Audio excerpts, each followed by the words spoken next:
고요한 새벽, 목탁 소리가 수행의 공간을 가르며 잠든 세상을 깨웁니다. 2600여 년 전, 한 사람의 깊은 고뇌에서 시작된 이야기가 있습니다. 우리는 왜 늙고, 병들고, 결국 죽어야만 하는가? 이 세상에 태어난 모든 존재가 평생에 걸쳐 품는 근원적인 질문입니다. 이 풀리지 않는 의문을 안고 수많은 이들이 산사의 문을 두드립니다. 오랜 수행 끝에 마침내 그 답을 찾은 이가 있었습니다.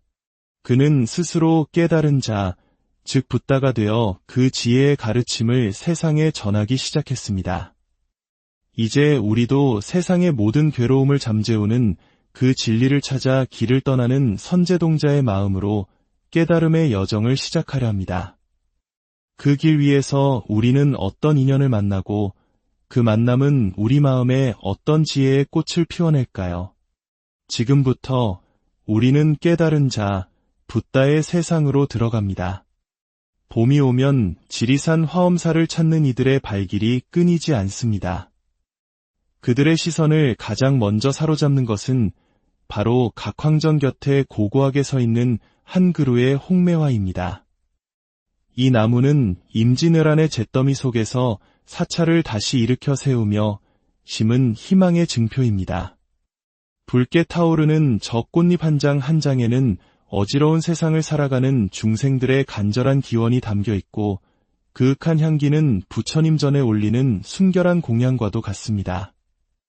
어느 한 송이 소외되지 않고 고루 내리쬐는 햇살처럼 붓다의 자비로운 세상에 뿌리 내린 이 홍매화는 온 세상을 아름다운 빛으로 감싸 안는다 하여 화엄이라는 이름을 얻었습니다. 화엄이란 여러 가지 꽃으로 장엄하게 장식한다는 뜻입니다. 부처님의 세계는 이 세상의 온갖 다채로운 꽃들로 아름답게 꾸며져 있다는 의미를 담고 있습니다. 길가에 무심히 피어난 풀 한 폭이, 발길에 채이는 돌멩이 하나, 그리고 저 홍매화 꽃 한 송이까지. 우리가 사소하게 여기는 이 세상 모든 것들은 저마다의 절대적인 가치를 지니고 있다는 것이 바로 화엄의 가르침입니다. 천년 고찰 화엄사는 이 세상 어느 것도 홀로 존재하지 않으며 모든 것이 끝없이 연결되고 어우러져 하나의 거대한 생명을 이루는 진리의 세계를 보여줍니다.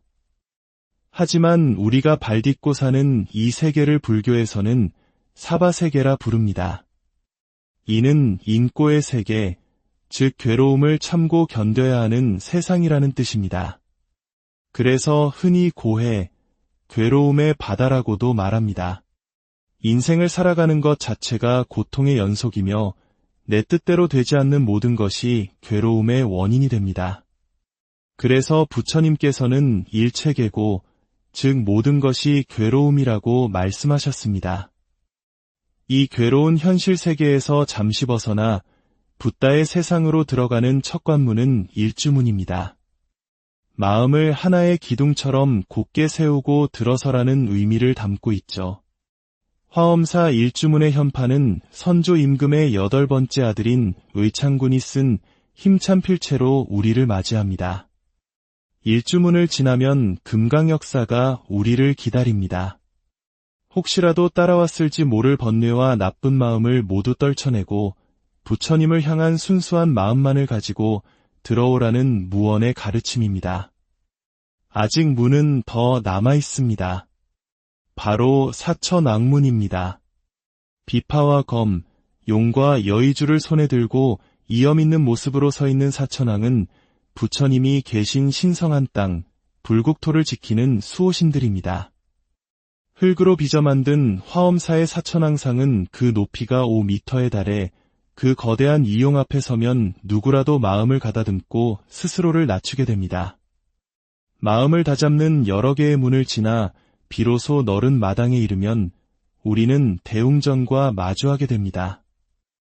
많은 분들이 절에 와서 이 넓은 마당만 한 바퀴 둘러보고 약수 한 잔 마시고는 발길을 돌리곤 합니다. 하지만 진정한 붓다의 세상은 바로 저 대웅전문 너머에 펼쳐져 있습니다.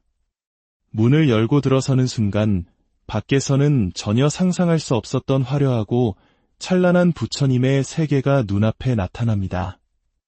세상을 밝히는 위대한 영웅을 모신 곳이라는 뜻의 대웅전은 사찰의 중심 공간입니다. 이곳 화엄사 대웅전에는 조금 특별하게 세 분의 부처님, 즉 삼신불이 모셔져 있습니다. 가운데 앉아 계신 비로자나불은 눈에 보이지 않는 진리 그 자체를 상징하는 법신불입니다. 왼쪽의 노사나불은 오랜 수행과 공덕의 결과로 나타난 원만한 몸을 지닌 보신불이며, 오른쪽의 석가모니불은 우리와 같은 인간의 몸으로 이 땅에 오셔서 중생을 구제하신 화신불입니다. 이 세 분의 부처님은 손 모양, 즉 수임도 각기 다릅니다. 이는 세 분이 서로 다른 역할을 상징하지만 결국 그 본질은 하나의 진리임을 보여주는 깊은 가르침입니다. 그리고 불상 뒤편으로는 당대 조선 최고의 화승이었던 의겸 스님이 그린 삼신불탱화가 자리하여 불상과 어우러져 대웅전의 장엄함을 더하고 있습니다. 비록 불상에 가려 쉽게 지나치기 쉽지만 섬세한 분놀림과 생생한 색채가 살아 숨쉬는 이 그림 또한 놓쳐서는 안 될 위대한 불교 예술의 정수입니다. 그렇다면 우리가 부처님이라 부르는 석가모니는 어떤 삶을 살았을까요? 그 여정을 따라 순천 조계산 송광사로 가보겠습니다. 송광사는 나라의 스승인 국사를 16분이나 배출한 유서 깊은 승보사찰입니다. 이곳 영산전에는 석가모니의 일생을 8장면으로 나누어 그린 팔상도가 있습니다. 불교를 이해하기 위해서는 부처님의 생애를 아는 것이 기본이며 그분의 삶 자체가 모든 수행자들이 따라야 할 길을 보여주기 때문입니다. 이야기는 천상의 도솔천에 살던 보살이 흰 코끼리를 타고 마야 부인의 꿈속으로 들어오는 장면에서 시작됩니다. 마야 부인은 룸비니 동산에서 아기를 낳았고 아기는 태어나자마자 사방으로 7걸음을 걷고는 천상천하 유아독존을 외쳤습니다. 왕자로서 평안한 삶을 살던 시다르타는 어느 날 성 밖에서 늙고 병든 사람과 죽은 이를 보고는 누구도 피할 수 없는 인생의 괴로움에 깊이 고뇌하게 됩니다. 결국 그는 왕자의 자리를 버리고 출가를 결심합니다. 6년간의 혹독한 고행 끝에 시다르타는 육체를 괴롭히는 것만으로는 깨달음을 얻을 수 없다는 것을 깨닫고 보리수 아래에서 깊은 명상에 잠깁니다. 온갖 마구니의 방해를 물리치고 마침내 새벽별을 보는 순간 그는 위대한 깨달음을 얻어 붙다가 됩니다. 부처님의 첫 번째 설법은 바로 고진멸도였습니다. 모든 고통은 집착에서 비롯되며 그 집착을 내려놓는 수행을 통해 괴로움이 소멸된 경지에 이를 수 있다는 가르침입니다. 우리 내면의 고통이 어디에서 오는가를 깊이 들여다보는 것, 바로 그 고민과 의문을 통해 우리는 스스로 깨달음의 길로 나아갈 수 있습니다. 붓다는 45년간 수많은 이들에게 가르침을 전하고 80의 나이로 열반에 듭니다. 제자들이 그의 몸을 화장하려 했지만 장작에 불이 붙지 않다가 뒤늦게 도착한 제자 가섭이 예를 갖추자 비로소 불길이 스스로 타올랐고 수많은 진신사리를 남겼습니다. 붓다의 육신은 사라졌지만 그의 가르침은 영원히 남았습니다. 천상천하 유아독존이라는 말은 단순히 나 홀로 존귀하다는 뜻이 아닙니다.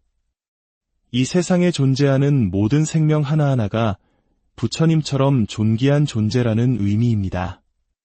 욕망과 고통 속에 있는 모든 중생들을 편안하게 해주는 것, 그것이 바로 부처님께서 이 세상에 오신 가장 근본적인 이유입니다. 붓다의 가르침은 양산 영축산 통도사에서 또 다른 모습으로 우리에게 다가옵니다. 놀랍게도 통도사 대웅전 안에는 불상이 없습니다. 대신 그 뒤편에 부처님의 진신사리를 모신 금강계단이 자리하고 있습니다. 이는 눈에 보이는 형상보다 부처님의 실제 몸과 그 가르침이 더 중요하다는 것을 일깨워줍니다. 한 노스님은 금강계단을 참배하며 이렇게 말합니다. 과거의 마음도 현재의 마음도 미래의 마음도 얻을 수 없다. 과거는 이미 지나갔고 현재는 찰나에 지나가며 미래는 아직 오지 않았기 때문입니다. 그러니 과거에도 현재에도 미래에도 집착하지 말고 변화하는 이 순간 내가 어디로 나아가야 할지를 생각하라는 것입니다. 모든 것은 변하고 고정된 실체는 없습니다. 나를 둘러싼 모든 것은 그저 지나갈 뿐이라는 사실을 깨달을 때 우리는 비로소 집착의 고통에서 벗어날 수 있습니다. 붓다가 떠난 후 제자들은 그를 그리워하며 탑을 세우고 발자국과 수레바퀴를 새겨 그의 가르침을 상징으로 표현했습니다. 수레바퀴가 멈추지 않고 굴러가듯 붓다의 가르침인 법의 바퀴, 즉 법륜은 시대를 넘어 계속해서 굴러가야 한다는 의미였습니다. 시간이 흘러 사람들은 붓다의 모습을 그림과 조각으로 형상화하기 시작했습니다. 하지만 이 모든 형상은 절대적인 숭배의 대상이 아니라 깨달음의 세계로 우리를 이끌어주는 방편일 뿐입니다. 불교의 세계는 여기서 그치지 않습니다. 지옥의 고통에서 중생을 구원하겠다는 서원을 세운 지장보살, 모든 중생의 괴로운 소리를 듣고 자비를 베푸는 관세음 보살처럼 자신의 깨달음을 미루고 타인을 위해 헌신하는 보살들이 있습니다. 우리가 흔히 연불하는 나무 아미타불은 아미타 부처님께 귀의합니다라는 뜻입니다. 서방 극락정토를 다스리는 아미타 부처님은 사람들이 임종의 순간에 자신을 맞으러 와주기를 바라는 간절한 믿음의 대상이 되었습니다. 진리를 찾아 남쪽으로 순례를 떠났던 선제동자가 험한 여정 끝에 관세음보살을 만나 지혜를 구했듯이 우리 역시 거친 삶의 파도 속에서 관세음보살의 이름을 부르며 마음의 평안을 기원합니다. 어둠을 밝히는 등불 하나가 있습니다. 이 등불은 단순히 어둠을 몰아내는 빛이 아닙니다. 우리의 어리석음, 즉 무명을 밝혀 지혜롭게 살아가라는 가르침입니다. 이 작은 등불이 내 마음의 촛불이 되어 또 다른 사람의 마음에 빛을 옮겨 붙여줄 때 그 마음의 촛불들이 모여온 세상이 밝아질 것입니다. 밝은 마음으로 걸어갈 때 우리는 서로 부딪히지 않고 걸려 넘어지지 않으며 각자의 길을 평온하게 찾아갈 수 있습니다. 그것이 바로 부처님께서 말씀하신 진정한 행복으로 가는 길입니다.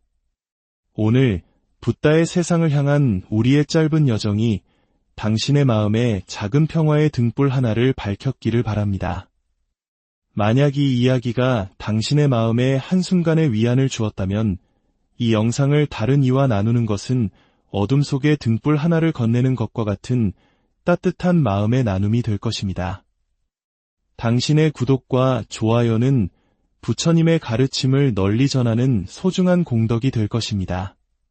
당신의 모든 걸음에 부처님의 자비와 지혜가 함께하기를. 고요한 새벽, 목탁 소리가 수행의 공간을 가르며 잠든 세상을 깨웁니다. 2600여 년 전 한 사람의 깊은 고뇌에서 시작된 이야기가 있습니다. 우리는 왜 늙고 병들고 결국 죽어야만 하는가? 이 세상에 태어난 모든 존재가 평생에 걸쳐 품는 근원적인 질문입니다.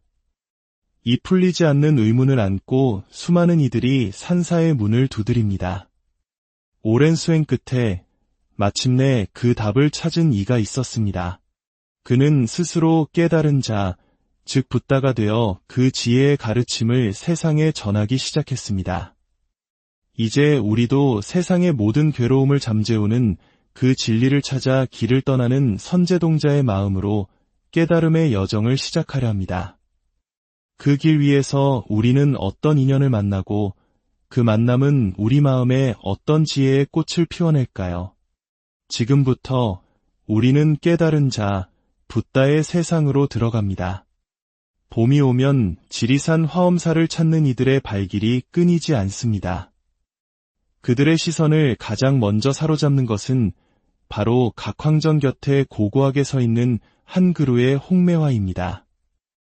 이 나무는 임진왜란의 잿더미 속에서 사찰을 다시 일으켜 세우며 심은 희망의 증표입니다. 붉게 타오르는 저 꽃잎 한 장 한 장에는 어지러운 세상을 살아가는 중생들의 간절한 기원이 담겨 있고 그윽한 향기는 부처님 전에 올리는 순결한 공양과도 같습니다.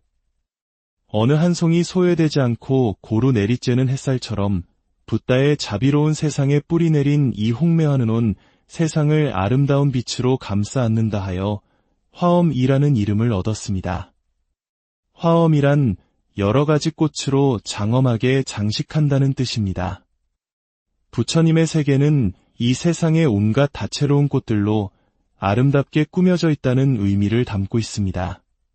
길가에 무심히 피어난 풀 한 폭이, 발길에 채이는 돌멩이 하나, 그리고 저 홍매와 꽃 한 송이까지. 우리가 사소하게 여기는 이 세상 모든 것들은 저마다의 절대적인 가치를 지니고 있다는 것이 바로 화엄의 가르침입니다.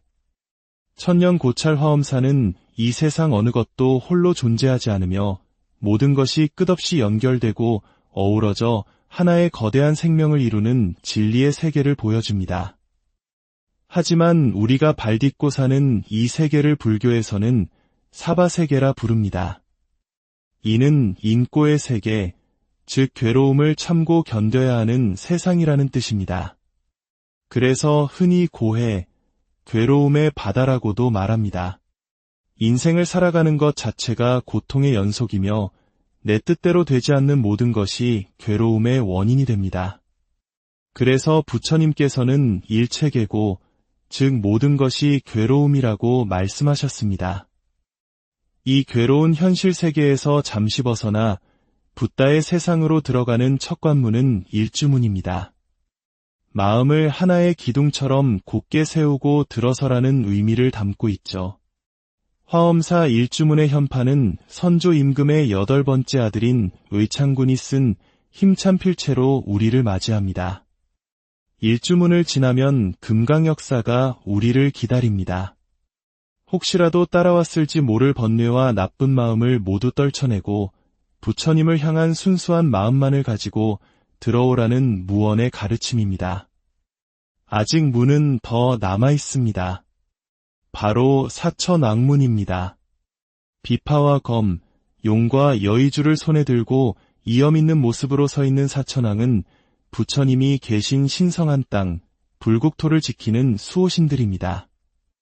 흙으로 빚어 만든 화엄사의 사천왕상은 그 높이가 5m에 달해 그 거대한 이용 앞에 서면 누구라도 마음을 가다듬고 스스로를 낮추게 됩니다. 마음을 다잡는 여러 개의 문을 지나 비로소 넓은 마당에 이르면 우리는 대웅전과 마주하게 됩니다.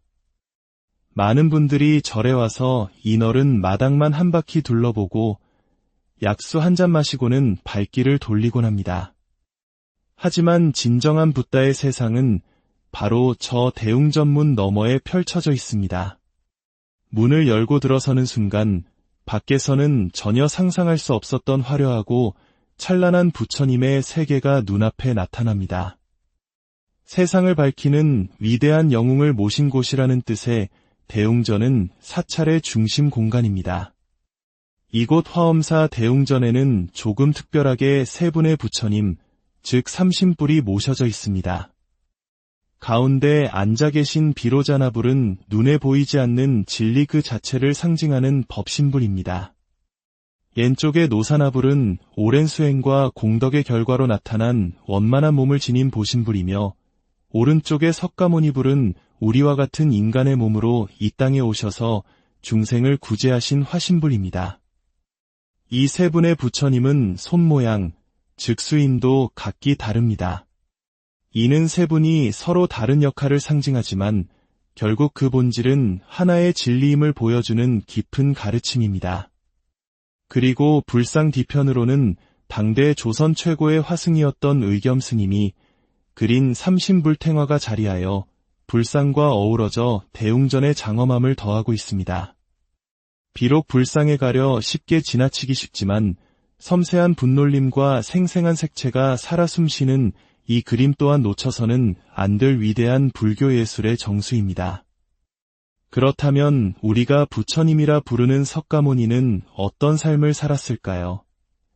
그 여정을 따라 순천 조계산 송광사로 가보겠습니다.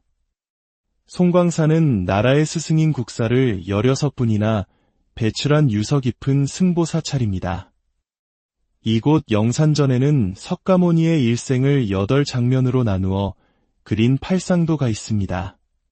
불교를 이해하기 위해서는 부처님의 생애를 아는 것이 기본이며 그분의 삶 자체가 모든 수행자들이 따라야 할 길을 보여주기 때문입니다. 이야기는 천상의 도솔천에 살던 보살이 흰 코끼리를 타고 마야 부인의 꿈속으로 들어오는 장면에서 시작됩니다. 마야 부인은 룸비니 동산에서 아기를 낳았고 아기는 태어나자마자 사방으로 7걸음을 걷고는 천상천하 유아독존을 외쳤습니다. 왕자로서 평안한 삶을 살던 시다르타는 어느 날 성 밖에서 늙고 병든 사람과 죽은 이를 보고는 누구도 피할 수 없는 인생의 괴로움에 깊이 고뇌하게 됩니다. 결국 그는 왕자의 자리를 버리고 출가를 결심합니다. 6년간의 혹독한 고행 끝에 시다르타는 육체를 괴롭히는 것만으로는 깨달음을 얻을 수 없다는 것을 깨닫고 보리수 아래에서 깊은 명상에 잠깁니다. 온갖 마구니의 방해를 물리치고 마침내 새벽별을 보는 순간 그는 위대한 깨달음을 얻어 붙다가 됩니다. 부처님의 첫 번째 설법은 바로 고집멸도였습니다. 모든 고통은 집착에서 비롯되며 그 집착을 내려놓는 수행을 통해 괴로움이 소멸된 경지에 이를 수 있다는 가르침입니다. 우리 내면의 고통이 어디에서 오는가를 깊이 들여다보는 것, 바로 그 고민과 의문을 통해 우리는 스스로 깨달음의 길로 나아갈 수 있습니다. 붓다는 45년간 수많은 이들에게 가르침을 전하고 80의 나이로 열반에 듭니다. 제자들이 그의 몸을 화장하려 했지만 장작에 불이 붙지 않다가 뒤늦게 도착한 제자 가섭이 예를 갖추자 비로소 불길이 스스로 타올랐고 수많은 진신사리를 남겼습니다. 붓다의 육신은 사라졌지만 그의 가르침은 영원히 남았습니다. 천상천하 유아독존이라는 말은 단순히 나 홀로 존귀하다는 뜻이 아닙니다. 이 세상에 존재하는 모든 생명 하나하나가 부처님처럼 존귀한 존재라는 의미입니다. 욕망과 고통 속에 있는 모든 중생들을 편안하게 해주는 것, 그것이 바로 부처님께서 이 세상에 오신 가장 근본적인 이유입니다. 붓다의 가르침은 양산 영축산 통도사에서 또 다른 모습으로 우리에게 다가옵니다. 놀랍게도 통도사 대웅전 안에는 불상이 없습니다. 대신 그 뒤편에 부처님의 진신사리를 모신 금강계단이 자리하고 있습니다. 이는 눈에 보이는 형상보다 부처님의 실제 몸과 그 가르침이 더 중요하다는 것을 일깨워줍니다. 한 노스님은 금강계단을 참배하며 이렇게 말합니다. 과거의 마음도 현재의 마음도 미래의 마음도 얻을 수 없다. 과거는 이미 지나갔고 현재는 찰나에 지나가며 미래는 아직 오지 않았기 때문입니다.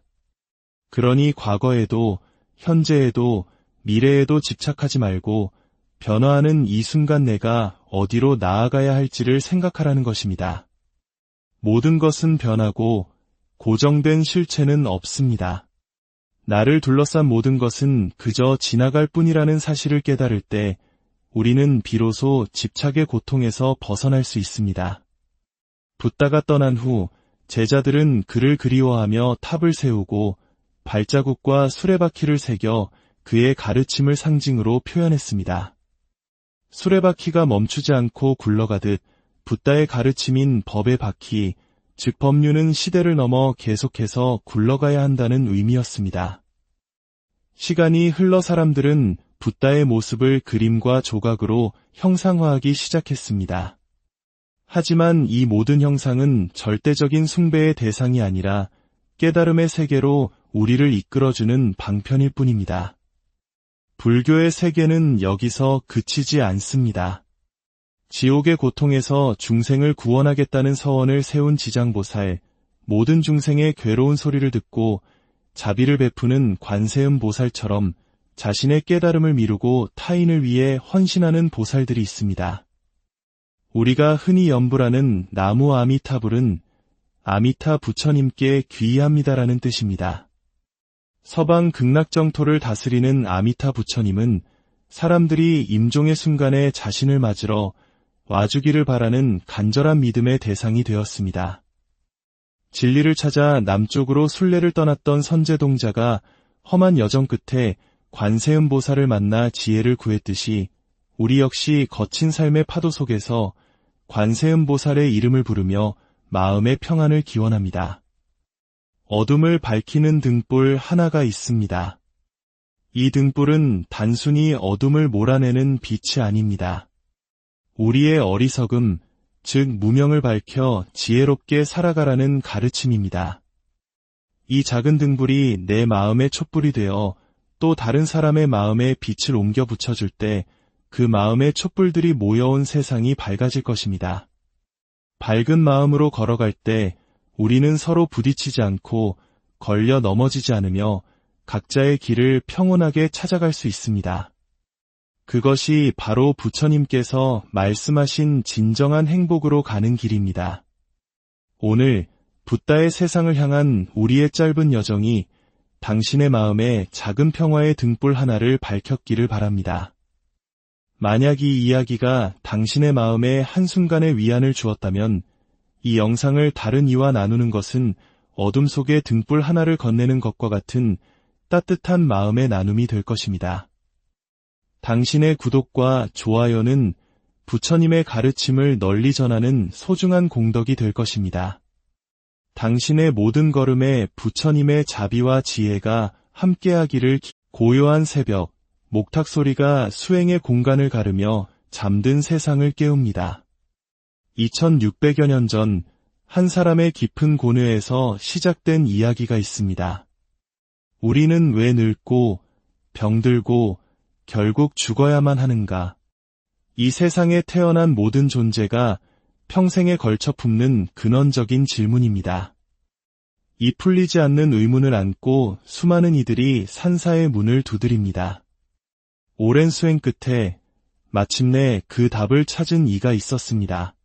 그는 스스로 깨달은 자, 즉 붓다가 되어 그 지혜의 가르침을 세상에 전하기 시작했습니다. 이제 우리도 세상의 모든 괴로움을 잠재우는 그 진리를 찾아 길을 떠나는 선제동자의 마음으로 깨달음의 여정을 시작하려 합니다. 그 길 위에서 우리는 어떤 인연을 만나고 그 만남은 우리 마음에 어떤 지혜의 꽃을 피워낼까요?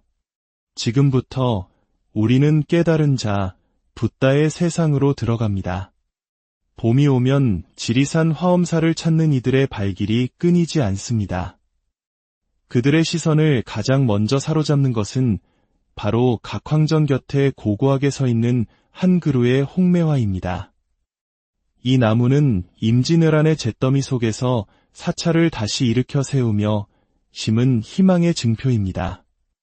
붉게 타오르는 저 꽃잎 한 장 한 장에는 어지러운 세상을 살아가는 중생들의 간절한 기원이 담겨 있고 그윽한 향기는 부처님 전에 올리는 순결한 공양과도 같습니다. 어느 한 송이 소외되지 않고 고루 내리쬐는 햇살처럼 붓다의 자비로운 세상에 뿌리 내린 이 홍매화는 온 세상을 아름다운 빛으로 감싸 안는다 하여 화엄이라는 이름을 얻었습니다. 화엄이란 여러 가지 꽃으로 장엄하게 장식한다는 뜻입니다.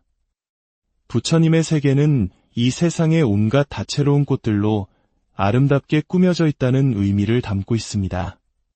길가에 무심히 피어난 풀 한 폭이, 발길에 채이는 돌멩이 하나, 그리고 저 홍매와 꽃 한 송이까지.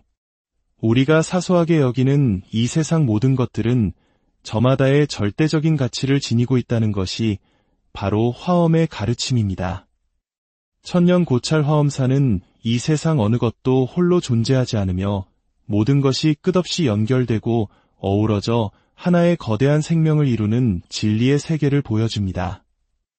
하지만 우리가 발딛고 사는 이 세계를 불교에서는 사바세계라 부릅니다.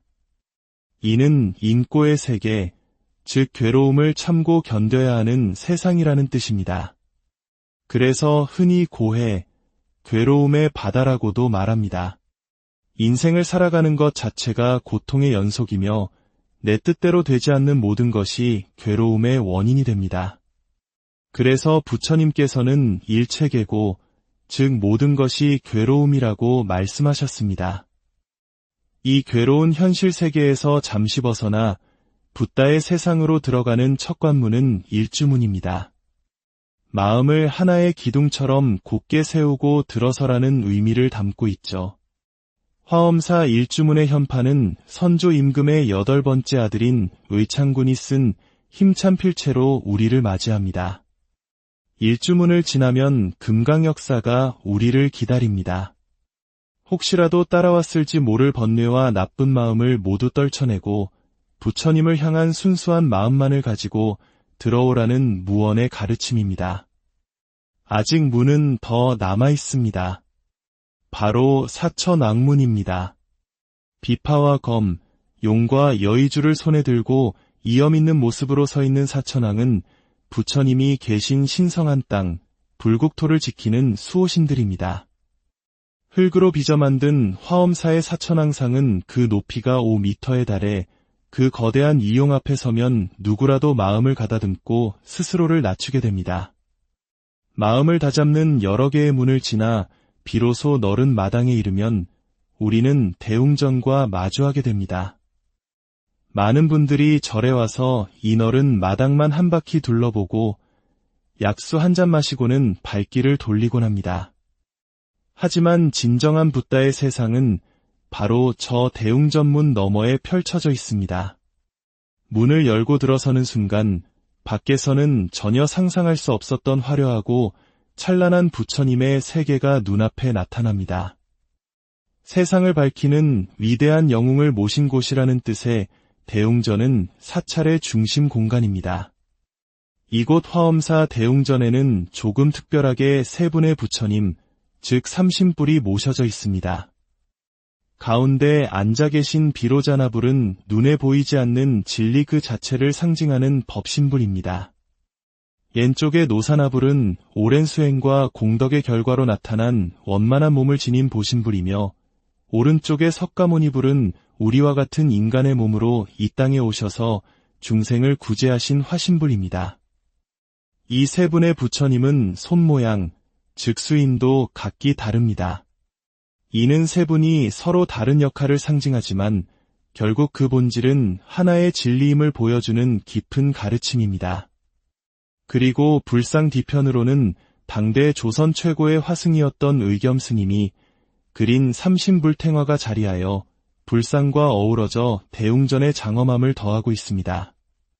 비록 불상에 가려 쉽게 지나치기 쉽지만 섬세한 분놀림과 생생한 색채가 살아 숨쉬는 이 그림 또한 놓쳐서는 안 될 위대한 불교 예술의 정수입니다. 그렇다면 우리가 부처님이라 부르는 석가모니는 어떤 삶을 살았을까요? 그 여정을 따라 순천 조계산 송광사로 가보겠습니다. 송광사는 나라의 스승인 국사를 16분이나 배출한 유서 깊은 승보사찰입니다. 이곳 영산전에는 석가모니의 일생을 8장면으로 나누어 그린 팔상도가 있습니다. 불교를 이해하기 위해서는 부처님의 생애를 아는 것이 기본이며 그분의 삶 자체가 모든 수행자들이 따라야 할 길을 보여주기 때문입니다. 이야기는 천상의 도솔천에 살던 보살이 흰 코끼리를 타고 마야 부인의 꿈속으로 들어오는 장면에서 시작됩니다. 마야 부인은 룸비니 동산에서 아기를 낳았고 아기는 태어나자마자 사방으로 7걸음을 걷고는 천상천하 유아독존을 외쳤습니다. 왕자로서 평안한 삶을 살던 시다르타는 어느 날 성 밖에서 늙고 병든 사람과 죽은 이를 보고는 누구도 피할 수 없는 인생의 괴로움에 깊이 고뇌하게 됩니다. 결국 그는 왕자의 자리를 버리고 출가를 결심합니다. 6년간의 혹독한 고행 끝에 시다르타는 육체를 괴롭히는 것만으로는 깨달음을 얻을 수 없다는 것을 깨닫고 보리수 아래에서 깊은 명상에 잠깁니다. 온갖 마구니의 방해를 물리치고 마침내 새벽별을 보는 순간 그는 위대한 깨달음을 얻어 붓다가 됩니다. 부처님의 첫 번째 설법은 바로 고진멸도였습니다. 모든 고통은 집착에서 비롯되며 그 집착을 내려놓는 수행을 통해 괴로움이 소멸된 경지에 이를 수 있다는 가르침입니다. 우리 내면의 고통이 어디에서 오는가를 깊이 들여다보는 것, 바로 그 고민과 의문을 통해 우리는 스스로 깨달음의 길로 나아갈 수 있습니다. 붓다는 45년간 수많은 이들에게 가르침을 전하고 80의 나이로 열반에 듭니다. 제자들이 그의 몸을 화장하려 했지만 장작에 불이 붙지 않다가 뒤늦게 도착한 제자 가섭이 예를 갖추자 비로소 불길이 스스로 타올랐고 수많은 진신사리를 남겼습니다. 붓다의 육신은 사라졌지만 그의 가르침은 영원히 남았습니다. 천상천하 유아독존이라는 말은 단순히 나 홀로 존귀하다는 뜻이 아닙니다. 이 세상에 존재하는 모든 생명 하나하나가 부처님처럼 존귀한 존재라는 의미입니다. 욕망과 고통 속에 있는 모든 중생들을 편안하게 해주는 것, 그것이 바로 부처님께서 이 세상에 오신 가장 근본적인 이유입니다. 붓다의 가르침은 양산 영축산 통도사에서 또 다른 모습으로 우리에게 다가옵니다. 놀랍게도 통도사 대웅전 안에는 불상이 없습니다. 대신 그 뒤편에 부처님의 진신사리를 모신 금강계단이 자리하고 있습니다. 이는 눈에 보이는 형상보다 부처님의 실제 몸과 그 가르침이 더 중요하다는 것을 일깨워줍니다. 한 노스님은 금강계단을 참배하며 이렇게 말합니다. 과거의 마음도, 현재의 마음도, 미래의 마음도 얻을 수 없다. 과거는 이미 지나갔고, 현재는 찰나에 지나가며, 미래는 아직 오지 않았기 때문입니다. 그러니 과거에도, 현재에도, 미래에도 집착하지 말고, 변화하는 이 순간 내가 어디로 나아가야 할지를 생각하라는 것입니다. 모든 것은 변하고, 고정된 실체는 없습니다. 나를 둘러싼 모든 것은 그저 지나갈 뿐이라는 사실을 깨달을 때 우리는 비로소 집착의 고통에서 벗어날 수 있습니다. 붓다가 떠난 후 제자들은 그를 그리워하며 탑을 세우고 발자국과 수레바퀴를 새겨 그의 가르침을 상징으로 표현했습니다. 수레바퀴가 멈추지 않고 굴러가듯 붓다의 가르침인 법의 바퀴, 즉 법륜은 시대를 넘어 계속해서 굴러가야 한다는 의미였습니다. 시간이 흘러 사람들은 붓다의 모습을 그림과 조각으로 형상화하기 시작했습니다. 하지만 이 모든 형상은 절대적인 숭배의 대상이 아니라 깨달음의 세계로 우리를 이끌어주는 방편일 뿐입니다. 불교의 세계는 여기서 그치지 않습니다. 지옥의 고통에서 중생을 구원하겠다는 서원을 세운 지장보살, 모든 중생의 괴로운 소리를 듣고 자비를 베푸는 관세음 보살처럼 자신의 깨달음을 미루고 타인을 위해 헌신하는 보살들이 있습니다. 우리가 흔히 연불하는 나무 아미타불은 아미타 부처님께 귀의합니다라는 뜻입니다. 서방 극락정토를 다스리는 아미타 부처님은 사람들이 임종의 순간에 자신을 맞으러 와주기를 바라는 간절한 믿음의 대상이 되었습니다. 진리를 찾아 남쪽으로 순례를 떠났던 선제동자가 험한 여정 끝에 관세음 보살을 만나 지혜를 구했듯이 우리 역시 거친 삶의 파도 속에서 관세음 보살의 이름을 부르며 마음의 평안을 기원합니다. 어둠을 밝히는 등불 하나가 있습니다. 이 등불은 단순히 어둠을 몰아내는 빛이 아닙니다. 우리의 어리석음, 즉 무명을 밝혀 지혜롭게 살아가라는 가르침입니다.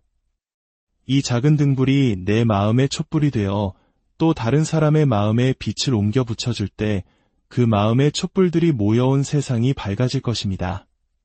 밝은 마음으로 걸어갈 때 우리는 서로 부딪히지 않고 걸려 넘어지지 않으며 각자의 길을 평온하게 찾아갈 수 있습니다. 그것이 바로 부처님께서 말씀하신 진정한 행복으로 가는 길입니다. 오늘 붓다의 세상을 향한 우리의 짧은 여정이 당신의 마음에 작은 평화의 등불 하나를 밝혔기를 바랍니다. 만약 이 이야기가 당신의 마음에 한순간의 위안을 주었다면 이 영상을 다른 이와 나누는 것은 어둠 속에 등불 하나를 건네는 것과 같은 따뜻한 마음의 나눔이 될 것입니다. 당신의 구독과 좋아요는 부처님의 가르침을 널리 전하는 소중한 공덕이 될 것입니다. 당신의 모든 걸음에 부처님의 자비와 지혜가 함께하기를. 고요한 새벽, 목탁 소리가 수행의 공간을 가르며 잠든 세상을 깨웁니다. 2600여 년 전 한 사람의 깊은 고뇌에서 시작된 이야기가 있습니다. 우리는 왜 늙고 병들고 결국 죽어야만 하는가? 이 세상에 태어난 모든 존재가 평생에 걸쳐 품는 근원적인 질문입니다. 이 풀리지 않는 의문을 안고 수많은 이들이 산사의 문을 두드립니다. 오랜 수행 끝에 마침내 그 답을 찾은 이가 있었습니다.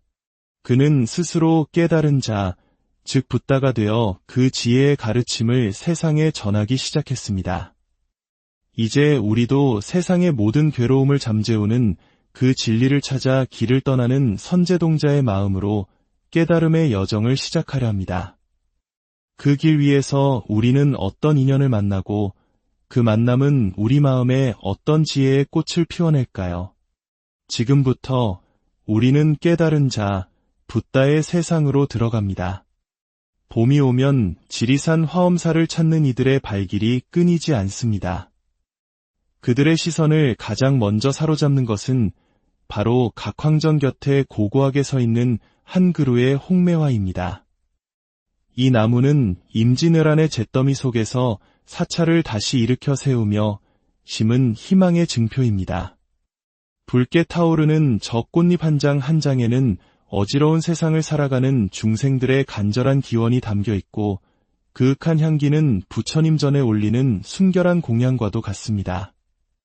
어느 한 송이 소외되지 않고 고루 내리쬐는 햇살처럼 붓다의 자비로운 세상에 뿌리 내린 이 홍매화는 온 세상을 아름다운 빛으로 감싸 안는다 하여 화엄이라는 이름을 얻었습니다. 화엄이란 여러 가지 꽃으로 장엄하게 장식한다는 뜻입니다. 부처님의 세계는 이 세상의 온갖 다채로운 꽃들로 아름답게 꾸며져 있다는 의미를 담고 있습니다. 길가에 무심히 피어난 풀 한 폭이, 발길에 채이는 돌멩이 하나, 그리고 저 홍매화 꽃 한 송이까지. 우리가 사소하게 여기는 이 세상 모든 것들은 저마다의 절대적인 가치를 지니고 있다는 것이 바로 화엄의 가르침입니다. 천년 고찰 화엄사는 이 세상 어느 것도 홀로 존재하지 않으며 모든 것이 끝없이 연결되고 어우러져 하나의 거대한 생명을 이루는 진리의 세계를 보여줍니다. 하지만 우리가 발딛고 사는 이 세계를 불교에서는 사바세계라 부릅니다. 이는 인고의 세계, 즉 괴로움을 참고 견뎌야 하는 세상이라는 뜻입니다. 그래서 흔히 고해, 괴로움의 바다라고도 말합니다. 인생을 살아가는 것 자체가 고통의 연속이며 내 뜻대로 되지 않는 모든 것이 괴로움의 원인이 됩니다. 그래서 부처님께서는 일체계고, 즉 모든 것이 괴로움이라고 말씀하셨습니다. 이 괴로운 현실 세계에서 잠시 벗어나 붓다의 세상으로 들어가는 첫 관문은 일주문입니다. 마음을 하나의 기둥처럼 곧게 세우고 들어서라는 의미를 담고 있죠. 화엄사 일주문의 현판은 선조 임금의 8번째 아들인 의창군이 쓴 힘찬 필체로 우리를 맞이합니다. 일주문을 지나면 금강역사가 우리를 기다립니다. 혹시라도 따라왔을지 모를 번뇌와 나쁜 마음을 모두 떨쳐내고 부처님을 향한 순수한 마음만을 가지고 들어오라는 무언의 가르침입니다. 아직 문은 더 남아 있습니다. 바로 사천왕문입니다. 비파와 검, 용과 여의주를 손에 들고 이염 있는 모습으로 서 있는 사천왕은 부처님이 계신 신성한 땅, 불국토를 지키는 수호신들입니다. 흙으로 빚어 만든 화엄사의 사천왕상은 그 높이가 5m에 달해 그 거대한 이용 앞에 서면 누구라도 마음을 가다듬고 스스로를 낮추게 됩니다. 마음을 다잡는 여러 개의 문을 지나 비로소 넓은 마당에 이르면 우리는 대웅전과 마주하게 됩니다. 많은 분들이 절에 와서 이 넓은 마당만 한 바퀴 둘러보고 약수 한 잔 마시고는 발길을 돌리곤 합니다. 하지만 진정한 붓다의 세상은 바로 저 대웅전문 너머에 펼쳐져 있습니다. 문을 열고 들어서는 순간 밖에서는 전혀 상상할 수 없었던 화려하고 찬란한 부처님의 세계가 눈앞에 나타납니다. 세상을 밝히는 위대한 영웅을 모신 곳이라는 뜻의 대웅전은 사찰의 중심 공간입니다. 이곳 화엄사 대웅전에는 조금 특별하게 세 분의 부처님, 즉 삼신뿔이 모셔져 있습니다. 가운데 앉아 계신 비로자나불은 눈에 보이지 않는 진리 그 자체를 상징하는 법신불입니다. 왼쪽의 노사나불은 오랜 수행과 공덕의 결과로 나타난 원만한 몸을 지닌 보신불이며 오른쪽의 석가모니불은 우리와 같은 인간의 몸으로 이 땅에 오셔서 중생을 구제하신 화신불입니다. 이 세 분의 부처님은 손모양, 즉 수인도 각기 다릅니다. 이는 세 분이 서로 다른 역할을 상징하지만 결국 그 본질은 하나의 진리임을 보여주는 깊은 가르침입니다. 그리고 불상 뒤편으로는 당대 조선 최고의 화승이었던 의겸 스님이 그린 삼신불탱화가 자리하여 불상과 어우러져 대웅전의 장엄함을 더하고 있습니다. 비록 불상에 가려 쉽게 지나치기 쉽지만 섬세한 분놀림과 생생한 색채가 살아 숨쉬는 이 그림 또한 놓쳐서는 안 될 위대한 불교 예술의 정수입니다. 그렇다면 우리가 부처님이라 부르는 석가모니는 어떤 삶을 살았을까요? 그 여정을 따라 순천 조계산 송광사로 가보겠습니다. 송광사는 나라의 스승인 국사를 16분이나 배출한 유서 깊은 승보사찰입니다. 이곳 영산전에는 석가모니의 일생을 8장면으로 나누어 그린 팔상도가 있습니다. 불교를 이해하기 위해서는 부처님의 생애를 아는 것이 기본이며 그분의 삶 자체가 모든 수행자들이 따라야 할 길을 보여주기 때문입니다. 이야기는 천상의 도솔천에 살던 보살이 흰 코끼리를 타고 마야 부인의 꿈속으로 들어오는 장면에서 시작됩니다. 마야 부인은 룸비니 동산에서 아기를 낳았고 아기는 태어나자마자 사방으로 7걸음을 걷고는 천상천하 유아독존을 외쳤습니다. 왕자로서 평안한 삶을 살던 시다르타는 어느 날 성 밖에서 늙고 병든 사람과 죽은 이를 보고는 누구도 피할 수 없는 인생의 괴로움에 깊이 고뇌하게 됩니다. 결국 그는 왕자의 자리를 버리고 출가를 결심합니다. 6년간의 혹독한 고행 끝에 시다르타는 육체를 괴롭히는 것만으로는 깨달음을 얻을 수 없다는 것을 깨닫고 보리수 아래에서 깊은 명상에 잠깁니다. 온갖 마구니의 방해를 물리치고 마침내 새벽별을 보는 순간 그는 위대한 깨달음을 얻어 붙다가 됩니다. 부처님의 첫 번째 설법은 바로 고진멸도였습니다. 모든 고통은 집착에서 비롯되며 그 집착을 내려놓는 수행을 통해 괴로움이 소멸된 경지에 이를 수 있다는 가르침입니다. 우리 내면의 고통이 어디에서 오는가를 깊이 들여다보는 것, 바로 그 고민과 의문을 통해 우리는 스스로 깨달음의 길로 나아갈 수 있습니다. 붓다는 45년간 수많은 이들에게 가르침을 전하고 80의 나이로 열반에 듭니다. 제자들이 그의 몸을 화장하려 했지만 장작에 불이 붙지 않다가 뒤늦게 도착한 제자 가섭이 예를 갖추자 비로소 불길이 스스로 타올랐고 수많은 진신사리를 남겼습니다. 붓다의 육신은 사라졌지만 그의 가르침은 영원히 남았습니다. 천상천하 유아독존이라는 말은 단순히 나 홀로 존귀하다는 뜻이 아닙니다. 이 세상에 존재하는 모든 생명 하나하나가 부처님처럼 존귀한 존재라는 의미입니다. 욕망과 고통 속에 있는 모든 중생들을 편안하게 해주는 것, 그것이 바로 부처님께서 이 세상에 오신 가장 근본적인 이유입니다. 붓다의 가르침은 양산 영축산 통도사에서 또 다른 모습으로 우리에게 다가옵니다. 놀랍게도 통도사 대웅전 안에는 불상이 없습니다. 대신 그 뒤편에 부처님의 진신사리를 모신 금강계단이 자리하고 있습니다. 이는 눈에 보이는 형상보다 부처님의 실제 몸과 그 가르침이 더 중요하다는 것을 일깨워줍니다. 한 노스님은 금강계단을 참배하며 이렇게 말합니다. 과거의 마음도, 현재의 마음도, 미래의 마음도 얻을 수 없다. 과거는 이미 지나갔고, 현재는 찰나에 지나가며, 미래는 아직 오지 않았기 때문입니다. 그러니 과거에도, 현재에도, 미래에도 집착하지 말고, 변화하는 이 순간 내가 어디로 나아가야 할지를 생각하라는 것입니다.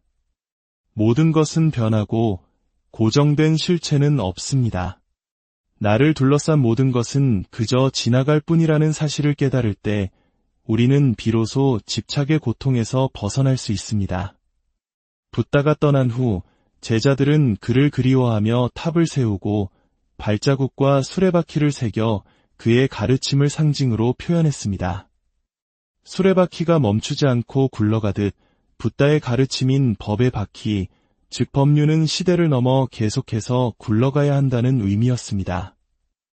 시간이 흘러 사람들은 붓다의 모습을 그림과 조각으로 형상화하기 시작했습니다. 하지만 이 모든 형상은 절대적인 숭배의 대상이 아니라 깨달음의 세계로 우리를 이끌어주는 방편일 뿐입니다. 불교의 세계는 여기서 그치지 않습니다. 지옥의 고통에서 중생을 구원하겠다는 서원을 세운 지장보살, 모든 중생의 괴로운 소리를 듣고 자비를 베푸는 관세음 보살처럼 자신의 깨달음을 미루고 타인을 위해 헌신하는 보살들이 있습니다. 우리가 흔히 연불하는 나무 아미타불은 아미타 부처님께 귀의합니다라는 뜻입니다. 서방 극락정토를 다스리는 아미타 부처님은 사람들이 임종의 순간에 자신을 맞으러 와주기를 바라는 간절한 믿음의 대상이 되었습니다. 진리를 찾아 남쪽으로 순례를 떠났던 선제동자가 험한 여정 끝에 관세음 보살을 만나 지혜를 구했듯이 우리 역시 거친 삶의 파도 속에서 관세음 보살의 이름을 부르며 마음의 평안을 기원합니다. 어둠을 밝히는 등불 하나가 있습니다. 이 등불은 단순히 어둠을 몰아내는 빛이 아닙니다. 우리의 어리석음, 즉 무명을 밝혀 지혜롭게 살아가라는 가르침입니다. 이 작은 등불이 내 마음의 촛불이 되어 또 다른 사람의 마음에 빛을 옮겨 붙여줄 때 그 마음의 촛불들이 모여온 세상이 밝아질 것입니다. 밝은 마음으로 걸어갈 때 우리는 서로 부딪히지 않고 걸려 넘어지지 않으며 각자의 길을 평온하게 찾아갈 수 있습니다. 그것이 바로 부처님께서 말씀하신 진정한 행복으로 가는 길입니다. 오늘 붓다의 세상을 향한 우리의 짧은 여정이 당신의 마음에 작은 평화의 등불 하나를 밝혔기를 바랍니다. 만약 이 이야기가 당신의 마음에 한순간의 위안을 주었다면 이 영상을 다른 이와 나누는 것은 어둠 속에 등불 하나를 건네는 것과 같은 따뜻한 마음의 나눔이 될 것입니다. 당신의 구독과 좋아요는 부처님의 가르침을 널리 전하는 소중한 공덕이 될 것입니다. 당신의 모든 걸음에 부처님의 자비와 지혜가 함께하기를. 고요한 새벽, 목탁 소리가 수행의 공간을 가르며 잠든 세상을 깨웁니다. 2600여 년 전 한 사람의 깊은 고뇌에서 시작된 이야기가 있습니다. 우리는 왜 늙고 병들고 결국 죽어야만 하는가? 이 세상에 태어난 모든 존재가 평생에 걸쳐 품는 근원적인 질문입니다. 이 풀리지 않는 의문을 안고 수많은 이들이 산사의 문을 두드립니다. 오랜 수행 끝에 마침내 그 답을 찾은 이가 있었습니다. 그는 스스로 깨달은 자, 즉 붓다가 되어 그 지혜의 가르침을 세상에 전하기 시작했습니다. 이제 우리도 세상의 모든 괴로움을 잠재우는 그 진리를 찾아 길을 떠나는 선제동자의 마음으로 깨달음의 여정을 시작하려 합니다. 그 길 위에서 우리는 어떤 인연을 만나고 그 만남은 우리 마음에 어떤 지혜의 꽃을 피워낼까요? 지금부터 우리는 깨달은 자, 붓다의 세상으로 들어갑니다.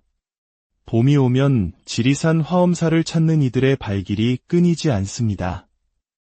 그들의 시선을 가장 먼저 사로잡는 것은 바로 각황전 곁에 고고하게 서 있는 한 그루의 홍매화입니다. 이 나무는 임진왜란의 잿더미 속에서 사찰을 다시 일으켜 세우며 심은 희망의 증표입니다. 붉게 타오르는 저 꽃잎 한 장 한 장에는 어지러운 세상을 살아가는 중생들의 간절한 기원이 담겨 있고 그윽한 향기는 부처님 전에 올리는 순결한 공양과도 같습니다. 어느 한 송이 소외되지 않고 고루 내리쬐는 햇살처럼 붓다의 자비로운 세상에 뿌리 내린 이 홍매화는 온 세상을 아름다운 빛으로 감싸 안는다 하여 화엄이라는 이름을 얻었습니다. 화엄이란 여러 가지 꽃으로 장엄하게 장식한다는 뜻입니다. 부처님의 세계는 이 세상의 온갖 다채로운 꽃들로 아름답게 꾸며져 있다는 의미를 담고 있습니다. 길가에 무심히 피어난 풀 한 폭이, 발길에 채이는 돌멩이 하나, 그리고 저 홍매와 꽃 한 송이까지. 우리가 사소하게 여기는 이 세상 모든 것들은 저마다의 절대적인 가치를 지니고 있다는 것이 바로 화엄의 가르침입니다. 천년 고찰 화엄사는 이 세상 어느 것도 홀로 존재하지 않으며 모든 것이 끝없이 연결되고 어우러져 하나의 거대한 생명을 이루는 진리의 세계를 보여줍니다. 하지만 우리가 발딛고 사는 이 세계를 불교에서는 사바세계라 부릅니다. 이는 인고의 세계, 즉 괴로움을 참고 견뎌야 하는 세상이라는 뜻입니다. 그래서 흔히 고해, 괴로움의 바다라고도 말합니다. 인생을 살아가는 것 자체가 고통의 연속이며 내 뜻대로 되지 않는 모든 것이 괴로움의 원인이 됩니다. 그래서 부처님께서는 일체계고, 즉 모든 것이 괴로움이라고 말씀하셨습니다. 이 괴로운 현실 세계에서 잠시 벗어나 붓다의 세상으로 들어가는 첫 관문은 일주문입니다. 마음을 하나의 기둥처럼 곧게 세우고 들어서라는 의미를 담고 있죠. 화엄사 일주문의 현판은 선조 임금의 8번째 아들인 의창군이 쓴 힘찬 필체로 우리를 맞이합니다. 일주문을 지나면 금강역사가 우리를 기다립니다. 혹시라도 따라왔을지 모를 번뇌와 나쁜 마음을 모두 떨쳐내고 부처님을 향한 순수한 마음만을 가지고 들어오라는 무언의 가르침입니다. 아직 문은 더 남아 있습니다. 바로 사천왕문입니다.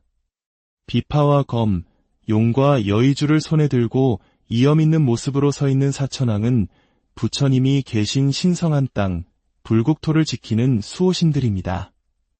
흙으로 빚어 만든 화엄사의 사천왕상은 그 높이가 5m에 달해 그 거대한 이용 앞에 서면 누구라도 마음을 가다듬고 스스로를 낮추게 됩니다.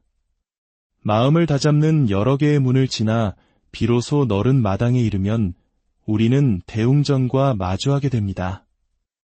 많은 분들이 절에 와서 이 넓은 마당만 한 바퀴 둘러보고 약수 한 잔 마시고는 발길을 돌리곤 합니다. 하지만 진정한 붓다의 세상은 바로 저 대웅전문 너머에 펼쳐져 있습니다.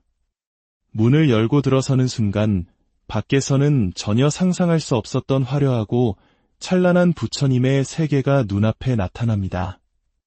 세상을 밝히는 위대한 영웅을 모신 곳이라는 뜻의 대웅전은 사찰의 중심 공간입니다. 이곳 화엄사 대웅전에는 조금 특별하게 세 분의 부처님, 즉 삼신뿔이 모셔져 있습니다. 가운데 앉아 계신 비로자나불은 눈에 보이지 않는 진리 그 자체를 상징하는 법신불입니다. 왼쪽의 노사나불은 오랜 수행과 공덕의 결과로 나타난 원만한 몸을 지닌 보신불이며 오른쪽의 석가모니불은 우리와 같은 인간의 몸으로 이 땅에 오셔서 중생을 구제하신 화신불입니다.